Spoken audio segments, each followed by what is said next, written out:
Hi, everybody. Jim Greenleaf here on the road, and we're out here in the Antelope Valley at a very special coffee house, of course, Butlers Coffee, where every night, just about, there's something special going on. Oh, it's every night. I thought it was just. Well, Saturday night, it's music, and and you know what it costs to watch the entertainment here? Free. A cup of coffee. A cup of coffee.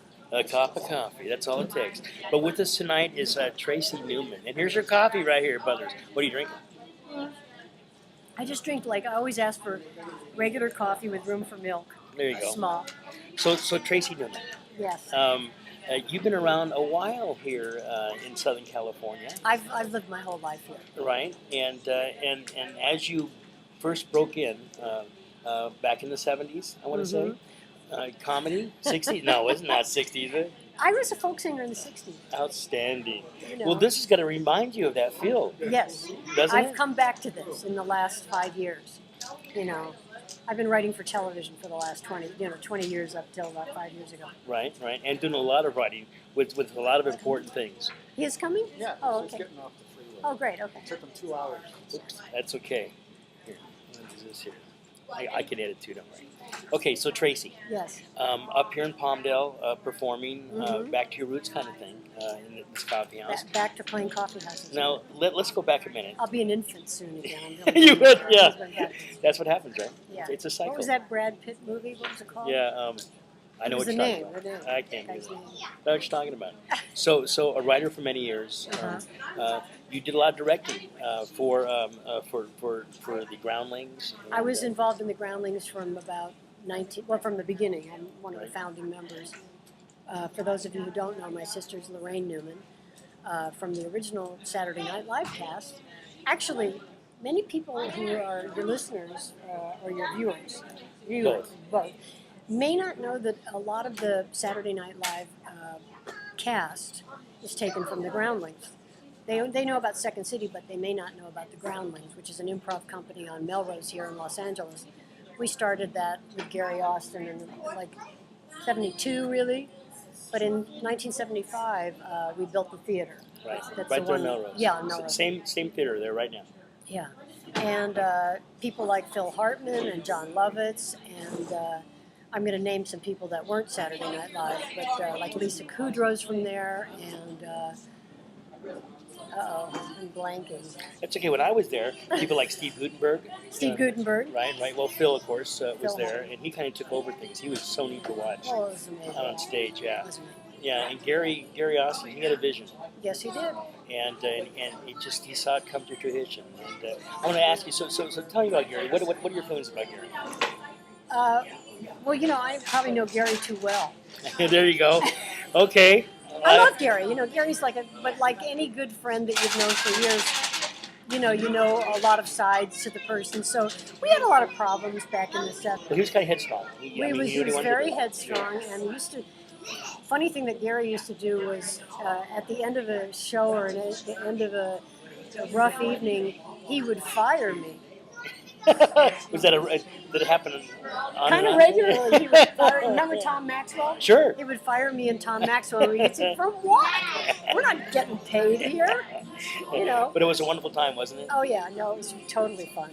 And then you went kind of behind the camera. I mean, you started writing.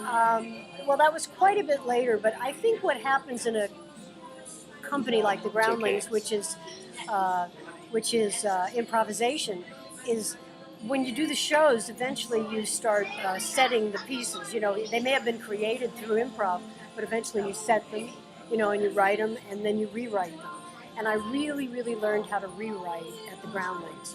You know, that's yeah. Go ahead. Well, in listening to your music, okay, I each song has like a little journey of life that I'm suggesting as your comedy probably comes from real life experiences.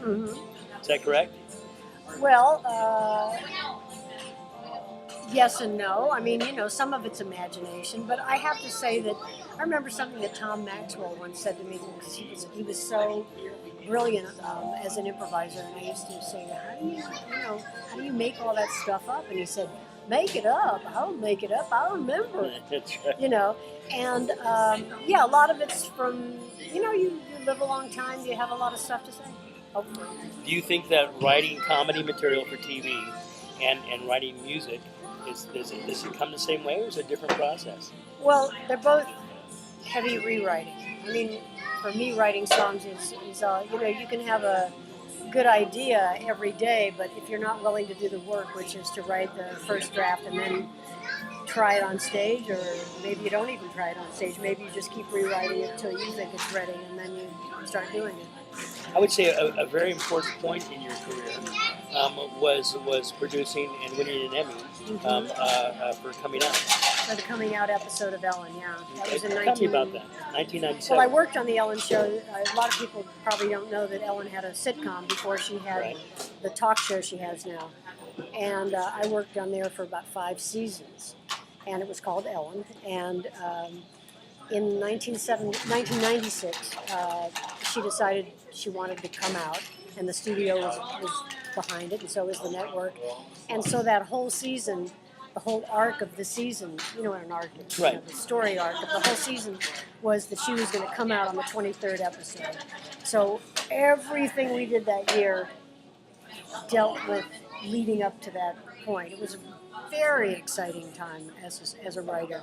And yes, my partner and I got to write that episode where she actually comes out. And this is Jonathan Stark? Jonathan Stark, yeah. And you guys still together? But you know, no, we don't. I quit. We recreated According to Jim, which in 2001 with Jim Belushi, and I stayed there for about 3 years until it seemed like they didn't really need me anymore. And so I thought, I would love to go back to songwriting, and if I don't do it now, when am I going to do it? So I left. Now reflecting back, is there anything major you change? Any avenue you take differently? Wow, you're springing this on me. I didn't say it'd be easy. I think that what I've learned as a singer-songwriter in the last 3 or 4 years, I wish I had known that when I was a singer-songwriter in the 60s. Why? Because I was really on a path to being, I hadn't written any songs yet in the 60s, but like I started writing in the early 70s, writing songs, and I probably would have gotten to be a really, really good songwriter, and now I feel like I'm just starting over, I know that a lot of people think I'm a good songwriter, and I'm grateful for that, but I wonder what I would have been like if I'd been doing it all these years, Of course, then I wouldn't have had the television success, and I wouldn't have the money to have the freedom to do what I'm doing now. I want to do my carpool song. See, I have this list here, and I'm actually so far following it. But we're going to veer away from it later. We have some surprises for you. I mean, real surprises. I don't mean like I'm going to do a different song, because that wouldn't be a surprise to you. I mean surprise guests. I drove my daughter's carpool. How many people have heard this song? Oh. All right, well. All right. Perhaps you want to hear it again. I drove my daughter's teenage carpool like about 10 years ago, but I only wrote this song about a year ago because the experience of driving girls in a carpool, teenage girls specifically, was so horrendous that it stayed with me, and I wrote many notes about it, and I wrote journal entries and stuff, and just recently thought, okay, I just have to write about this, because this was, we all have really low points in our lives, and it's hard to imagine that this was one of the lowest points in my life.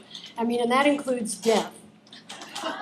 This was worse. In a lot of ways, this was worse, because it lasted for a year, and it was every day just about, and it was like, I just felt, I don't know. I think I captured it in the song. Anyway, my daughter's name is Charlotte. You'll hear her mentioned.